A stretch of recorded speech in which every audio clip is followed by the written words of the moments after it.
وسلم على رسوله الكريم أما بعد فأعوذ بالله من الشيطان الرجيم بسم الله الرحمن الرحيم ويسألونك عن اليتامى قل إصلاح لهم خير وإن تخالطوهم فإخوانكم والله يعلم المفسد من المصلح ولو شاء الله لأعانكم إن الله عزيز حكيم صدق اللہ مولانا العظیم. معزز سامعین کرام، سورہ بقرہ آیت 220 تلاوت کرنے کا شرف حاصل ہوا.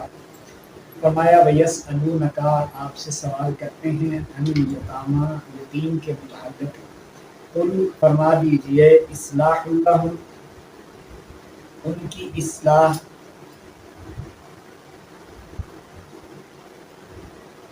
اصلاح بہت ہی بہتر ہے.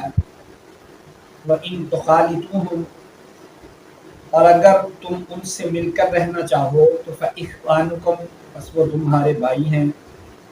واللہ یعلم، اور اللہ جانتا ہے، مفسدہ فسادی کو، من المصلح، اور اصلاح کرنے والے کو. ولو شاء اللہ، اور اگر اللہ چاہتے، لأعنتکم، البتہ تمہیں مشقت میں مبتلا کر دیتے. ان اللہ، بے شک اللہ تعالی، عزیز غالب ہے، حکیم حکمت والا ہے.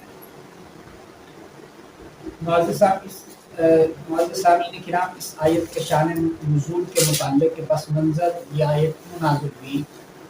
عرب کے معاشرہ میں، ہندوستان، پوری دنیا کے اس وقت کے معاشرت میں یتیم کے ساتھ سب سے زیادہ ظلم ہوتا تھا.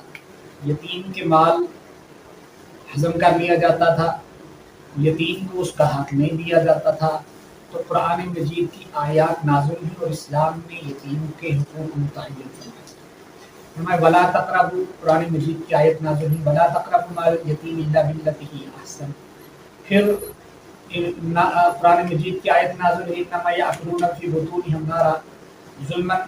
جو یتیم کے مال کو ایسے ہضم کر لیتے ہیں یا ساتھ ملا کے کھا لیتے ہیں تو ظلم کرتے ہیں، وہ اپنے پیٹ میں آگ کے انگاروں کو بھرتے ہیں. تو صحابہ کرام رضوان اللہ علیہم اجمعین نے ان کا کھانا پینا ہر چیز الگ کر دی. یعنی گھر میں 2 سالن حضرت عائشہ صدیقہ رضی اللہ تعالیٰ عنہ روایت کرتی ہیں، حضرت عبداللہ ابن عباس رضی اللہ تعالیٰ عنہ سے یہی روایت ہے، یہی شان نزول منقول ہے کہ صحابہ گھر میں 2 سالن پکتے یتیم کے لیے. جس گھر میں یتیم ہوتا، یتیم کے لیے الگ ہوتا، گھر والوں کے لیے الگ ہوتا.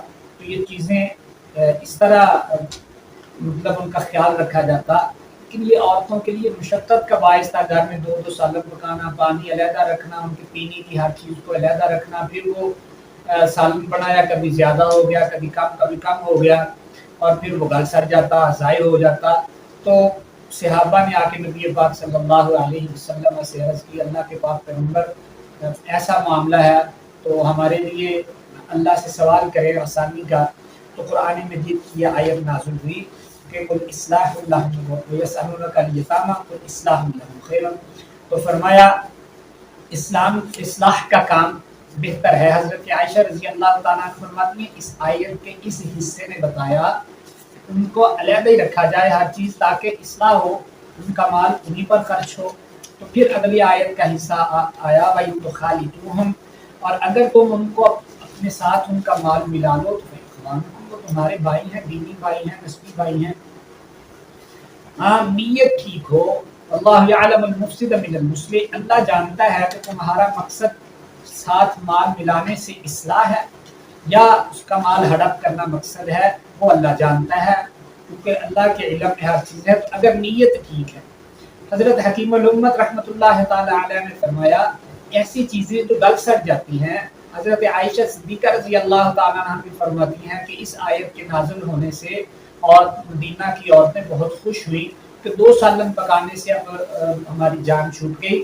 اب حضرت حکیم الامت بھی یہی فرماتے ہیں کہ وہ چیزیں جو گل سڑ جاتی ہیں، ضائع ہونے کا خدشہ ہوتا ہے، تو ان کو ساتھ ملا لیا جائے.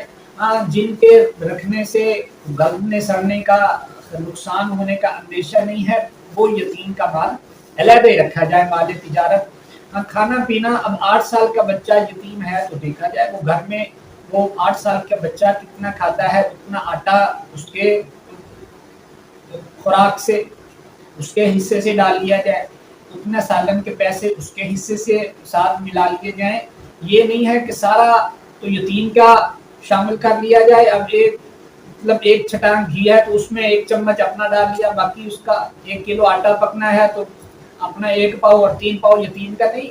تو جتنا یتیم اندازہ لگا لیں کتنا بچہ ہے کتنا کھا سکتا ہے، اندازاً اپنے بچے کتنا کھاتے ہیں اتنا اس کے مال سے لے لیا جائے، باقی اپنے مال سے لے لیا جائے. تو مقصد اصلاح ہو کہ اس کا مال بچ جائے، اس کو کسی قسم کا نقصان نہ ہو، تو یہ مقصد ہے. تو جب یہ آیت نازل ہوئی تو عورتیں بھی خوش ہوئیں، مدینہ صحابہ کرام بھی خوش ہوئے. تو فرمایا واللہ یعلم المفسد، چونکہ اللہ جانتے ہیں کہ ان میں سے مفسد کون ہے اور مصلح کون ہے. اسی طرح یتیم کی کفالت کرتے ہوئے بعض اوقات بچہ ہے تو اس کو ڈانٹنا پڑتا ہے، تو ڈانٹنے کی اجازت ہے، مارنے کی اجازت نہیں ہے. نبی پاک صلی اللہ علیہ وسلم نے فرمایا میں اور یتیم کی پرورش والا اور میں، آپ نے شہادت اور ساتھ والی انگلی کو اکٹھا کر کے فرمایا ایسے قیامت والے دن اکٹھے ہوں گے، یعنی یتیم کی پرورش کرنے والا. اور اسی طرح نبی پاک صلی اللہ علیہ وسلم نے فرمایا خوش بخت ہے، خوش مبارک ہے اس گھر کے لیے جس سے یتیم ہنستا ہوا باہر نکلے، اور اللہ کا غضب ہے اس گھر پر جس میں یتیم کے رونے کی آواز آتی ہو. تو یتیم کو مارنے کی اجازت نہیں ہے، ہاں اگر وہ تعلیم یا غلطی کوئی کرتا ہے تو اس کو ڈانٹنے کی اجازت موجود ہے.